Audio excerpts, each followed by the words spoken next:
And then you mentioned Two Poor Kids. Mm-hmm. What started that song off? Yeah, so that was probably the funnest song I'd ever written, just because it was really cool to like put myself in the shoes of someone else. Usually I write about myself, but for the first time it was something that I saw. Actually, I was on my way home from school and these two kids got on my bus and they didn't look like they had much. But they were just so oblivious to everyone else. Like everyone was staring at them because the girl wasn't wearing shoes and her hair was super messy.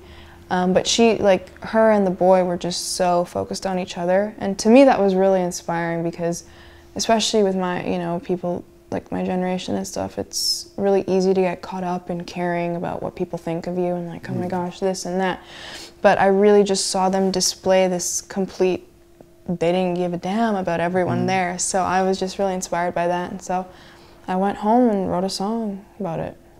And there I wrote down one line from it: love gets ruined by money, power, and fame. So, yeah, first, where did this line come from? Where? I don't know, I've always kind of believed in that. Like, I just feel like you find love in life in, those things are superficial, like power, fame, and money. And I think you find real love and real honesty in the little things of life. So I feel like if you get too caught up in those three as a combo, it's like, you're headed downhill kind of thing. And, well, it's still very early days because you've just released your EP, but do you notice that people are treating you differently now? Because of what you do and what maybe you can make the money, or? I guess, yeah. That's kind of why I wrote Superficial Love. I was like kind of frustrated with feeling like people, you know, were trying to be in my life for the wrong reasons and it was superficial. And yeah, I think that, but the thing is, I think that can happen in any walk of life. You never know what someone's intentions are. It doesn't matter if you're a superstar or just doing whatever. You never know who's people can want to be in your life for all the wrong reasons. So it's nice because I understand it, my friends understand it, my parents can relate with it. It's like anyone can get it. So it doesn't make me feel any more like, oh, people want to be in my life for the wrong reasons. Like anyone can go through that. So is that important for you to have this element of that it applies to not just yourself but to other people? Of course, yeah. I think that's the most important and satisfying thing is when someone can come up to you and be like, hey, I connect with your song, or I understand that lyrics, or I've been through that too, and it's helped me get through this. Yeah, that's why I do this. I thought I was content with just singing by myself in my basement, but once I started seeing that reaction from people, especially with Lost Boy, that's when I was like, oh, I have to do this. This isn't something that I just want to do. This is what I need to do. Have you had that reaction to music yourself? Oh yeah. Oh yeah, definitely. I mean, that's what music has always been to me. I always say that it's kind of like a friend to me. Like, there's certain songs that I can listen to at any time and I feel like I'm catching up with an old friend. It's like this feeling that you get. It's not even just a song anymore. It's like you have a connection with that lyric or those words. So I really want to make that for people. And when people say that to me, it's like the highest honor to hear someone say that your song means this to me, because I have that with certain songs, and it's like a connection I can't even describe. Can you name maybe one song or an artist? Sure. I think the song for me that always comes to mind is Blackbird by the Beatles. It's like anytime I listen to that song, I just feel a sense of like safety and home. Almost like I'm catching up with an old friend over coffee, like that feeling when you're just like, oh, I missed you. That's like what I get when I listen to that song. And does it help, because you mentioned in the beginning that you like musicians who are storytellers, so listening to these people, does it help you develop your own songwriting? Yeah, oh yeah, for sure. I think a lot of the artists that I listen to do that, where they tell stories in their music. And yeah, I think subconsciously that's influenced my music a lot. I think I am who I am because of the stuff I listened to growing up, and so it plays a big part in my songwriting as well. Can you hear now the development already from maybe the Lost Boy to where you are now? Yeah, definitely. I think when I hear Lost Boy, it's very evident to me that that was my first song that I had written. Yeah, I think you grow, especially in this business. It's like you're just forced to grow really fast. And yeah, I think just as a writer, even my songs have become so much deeper and different and meaningful. Although Lost Boy is still so important to me, and I'm so thankful for that song, I think I've, as a writer, moved past that. Are you now working towards an album then? Yeah, definitely.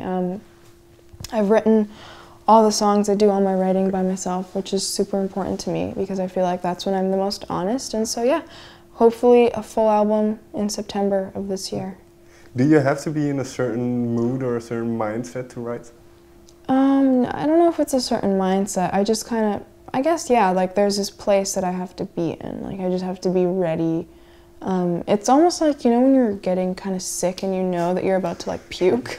That's kind of how I feel when I'm like about to write a song. It's like I'll be like feeling it for a couple days. Like I'm like, okay, it's about time, it's about time. And then right when it's like there, I go down to my keyboard and just start like writing. So it's kind of what it's like. In that sense, then, is it a cathartic experience for you? Yeah, I think so. I mean, definitely. It's become like the most important thing, and it's almost therapeutic as well. Like when I'm writing, it helps me get things off of my chest that I didn't even know I needed to get off my chest. And when I listen back to those songs, it's like they help me get over the experiences. It's like every time I listen to it, I'm a little less angry or I'm a little less hurt, and I see the joy in it. Like with the Lost Boy thing, how you were saying, when I first wrote it, I wrote it about being lonely, but now when I listen to it, I hear finding something, finding a home. So it's therapeutic, it's awesome. And when you perform it then, do you revisit those emotions? Yeah, I revisit them. Sometimes there's new emotions, like maybe I was feeling lonely yesterday, so I'm singing about that, or maybe I'm thinking about another time.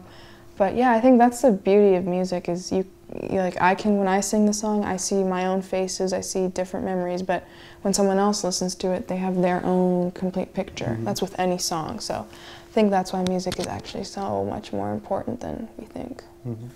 And what have you noticed about the songs you are writing now for the album? Can you don't have to tell me what they are about or anything, but do you notice a certain trend in your writing? Yeah, I think I just really write about like life, everyday experiences. Sometimes they're not even my own. Sometimes I write for my friends or people that I meet. But I think they're just really honest, and I try to be. I just try to stay away from being reserved and just keep it as open and as real. Because to me, those are the best songs, like the ones where you can hear the raw emotion. So yeah, it's just a lot of honesty. Was that easy for you to do? To kind of reveal yourself in that way? I mean, it is and it isn't. Sometimes it's hard because you're like, this is my life that I'm sharing with people, sometimes that I don't even know. But I think when you see the reward, which is people can really connect with it, and having someone, like I said, just if they say that, dude, I've been there too, like I know what that feels like, it makes it worth it, and you kind of just stop caring if people are going to know who you're singing about or why. And so, well, you're still in the very early stages of your career, but today in the Netherlands you received, I believe, a platinum disc. So, not having a debut album out or anything, and already getting this kind of adoration, what does that do to you? It's crazy. It's so insane. I think for me the most shocking part is I wrote this song in Edmonton with no intention of it getting out there, and now I've just received a platinum award in the Netherlands. Like it's so beautiful and crazy to think that that's possible in 2016 with social media, but it's really cool, and I think it's just awesome to see that validation and have people say I'm doing a good thing. It's cool. What do your parents and your friends make of the transition, so to say, of the last year? I think they're just really excited, and they've been so supportive. They've always known that this is what I wanted to do with myself, so I think for them to see me pursue and accomplish some dreams, it's awesome and maybe inspiring for them too. Finally then, you mentioned social media just now, and then you kind of got your breakthrough social media. So how do you think social media is influencing the way music is being presented, is consumed?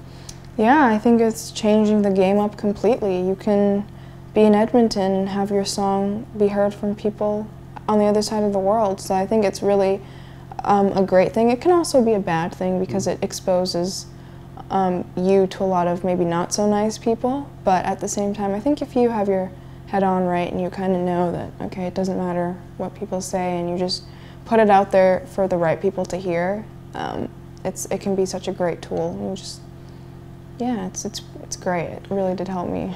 Well, that's one interesting point you make, because, well, obviously on the internet everybody has their own opinion, and they like to share it as well. So have you kind of had to deal with that side of it as well?